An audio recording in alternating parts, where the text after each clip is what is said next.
a des gens qui s'imaginent qu'une sculpture, ça coûte, je ne sais pas, 56 euros. Alors ça, on ne négocie pas, non. Parce que ça, il faut une certaine éducation de public. Non, non, mais et puis il y a des gens qui sont tout à fait d'accord parce que mon prix ne sont pas élevés. Alors, ils sont un peu au courant, ils se rendent compte et la vente se fait. Ouais. Je ne négocie pas. Je dis le prix et je trouve qu'il est juste. Mais il est juste pour moi qui sais combien j'ai travaillé sur une pièce ou combien cet émail est difficile à obtenir ou ceux qui rentrent dans cet émail que je ne pourrais plus trouver. Pour l'acheteur, peut-être il ne peut pas comprendre toujours ça. Donc s'il me dit vous ne voulez pas baisser, je dis non, et puis voilà, c'est fini. Comme je travaille pour les professionnels margent pour leurs clients. Donc après, c'est à eux de baisser un peu leur marge, mais c'est quand même pas eux qui font le travail. Donc il faut qu'ils fassent des efforts sur le prix.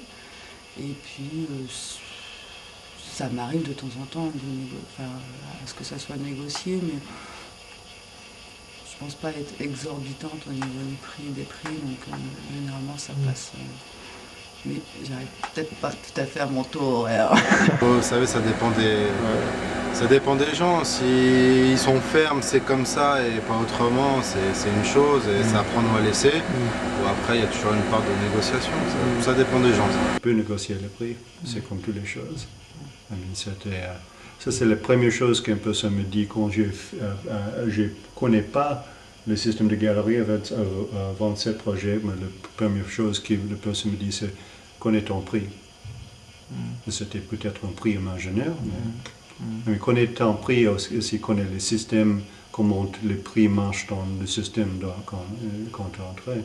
C'est toujours. Tout se négocie, ça dans n'importe quel métier. Bah ouais, ça dépend des clients, comment ils sont. Après on essaie toujours de trouver le juste milieu, ce qui s'arrange le mieux. Après, des fois les clients ont du mal à comprendre que quand il y a la qualité, il faut payer, quoi. Et ça, ils ont du mal à le comprendre. Moi, généralement, quand je leur montre le boulot qu'on fait ici, ce qu'on peut sortir, ce qu'on peut produire, il n'y a pas de souci. Même soit les clients ou les fournisseurs de vernis, il y a toujours à négocier, quoi, ce qui est normal, selon la quantité et du boulot qu'il y a à faire. Nous, on négocie pas tellement les prix, on a nos prix et puis voilà, on les baisse pas. Comme j'ai pas d'énormes moyens, je dis toujours, s'ils prennent, mais même une petite pièce, je veux dire, s'ils veulent payer en 2 fois, ils payent en 2 fois, ou 3 fois, je sais pas, que ce soit plus facile. Non, ils négocient pas les gens. Non, ils sont gentils avec moi. Vu le peu d'expérience que j'ai, mais elle a été peu mais intense, déjà nous en tant qu'artisans, je vais vous donner un exemple, par exemple quand nous on travaille, bon, c'est un peu particulier parce que j'ai repris l'affaire auprès de mon père et lui, pendant 15 ans, il a fonctionné d'une certaine manière où c'était une période où tout le monde travaillait, donc tout le monde se faisait confiance, donc ça allait au niveau des prix et tout ça. Et forcément, les temps ont changé et les mentalités aussi, donc ce qui fait que c'est devenu encore plus dur. Et maintenant, par exemple, pour donner un exemple, c'est que j'ai gardé la continuité de mon père dans les façons de travailler aussi. Et ça m'a porté préjudice parce que mon père, par exemple, ne demandait pas d'acompte pour un travail. Et après, pour être payé, il faut courir après les gens ils comptent sur nous comme crédit. Nous, on fait l'achat des produits et on n'est pas réglé en temps et en heure. Donc, tout un processus qui fait que on est vraiment la dernière roue du carrosse et ça se répercute sur nous. Et voilà, ne pas demander des acomptes, ça c'est la moindre des choses. Et c'est tout à fait logique lorsqu'on va dans une boulangerie, il y a 2 cas de figure. Quand on va dans une boulangerie, déjà on paye tout de suite sa baguette, on ne dit pas bah, je viendrai plus tard ou quoi que ce soit. Ça c'est plus pour le règlement de facture, c'est pas bah, attendez, j'attends un règlement ou quand je l'aurai vendu je viens vous payer. Ça c'est plusieurs clients qui nous disent ça. Entre quand on reçoit le travail, on ne demande pas d'acompte et quand on termine le travail, on court pour les règlements, je ne raconte pas à la fin des mois la situation. Donc les conseils, oui, c'est la moindre des choses, c'est de demander un acompte quand on accepte un travail, quand le devis a été accepté. Et au moins, bah, forcément, ça c'est pas un conseil parce que c'est la logique des choses, mais que tout soit réglé lorsque le travail a été effectué. Bah, pour tout vous dire, moi en fait, je suis dans ce milieu que depuis 5 ans. Bon, malgré que mon père ait fait ça depuis 20 ans, j'ai jamais été vraiment attiré, pourtant à plusieurs reprises. Mon père aurait souhaité que je reprenne la relève et que j'ai toujours refusé. Et il y a 5 ans, j'ai changé d'avis. Et justement, j'ai repris ça à la période où justement ça a commencé à mal tourner, on va dire. Les collectionneurs en atelier, non, a priori ne négocient pas ou bien disent je peux mettre tant, mon budget, enfin, il y a une somme, et puis est-ce que ça va ou est-ce que ça va pas, voilà. Tant que j'ai la possibilité de, comment dire, de pouvoir glisser, ça peut être une création même d'un sujet de vitrerie où je vais inventer une forme ou quoi que ce soit, une répétition, mais j'aurais toujours tendance à essayer de, comment dire, d'amener quelque chose de, en tous les cas, que moi je sais de nouveau pour le vitrail, au détriment du coût réel que cette réalisation demande. Je suis prêt à, comment dire, à sous-évaluer mon travail de façon à pouvoir avoir le plaisir de faire quelque chose, de faire une proposition particulière, quoi.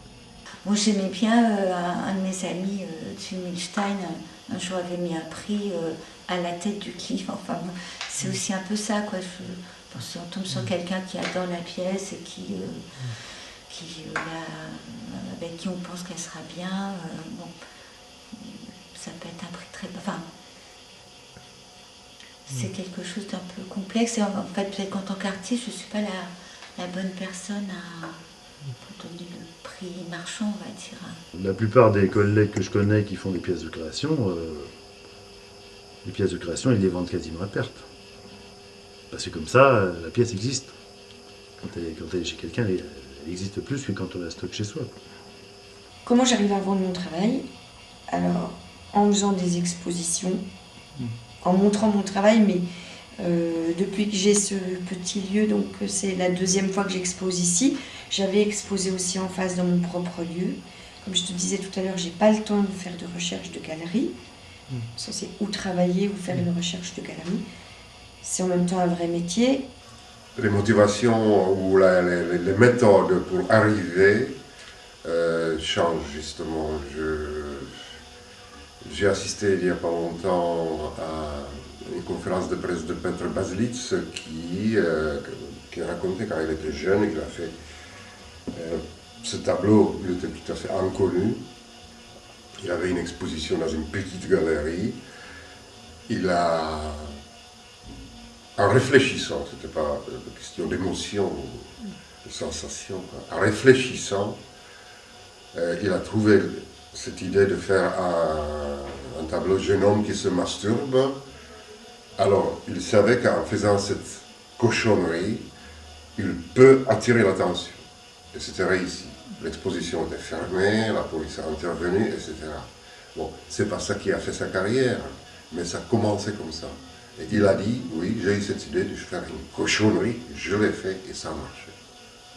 Voilà. Même dans la dimension commerciale et dans l'approche commerciale, je pense qu'il faut le faire comme on le sent. En fait, c'est ça qui est vraiment important. Dans ce genre de métier, dans ce genre de milieu, de petits créneaux.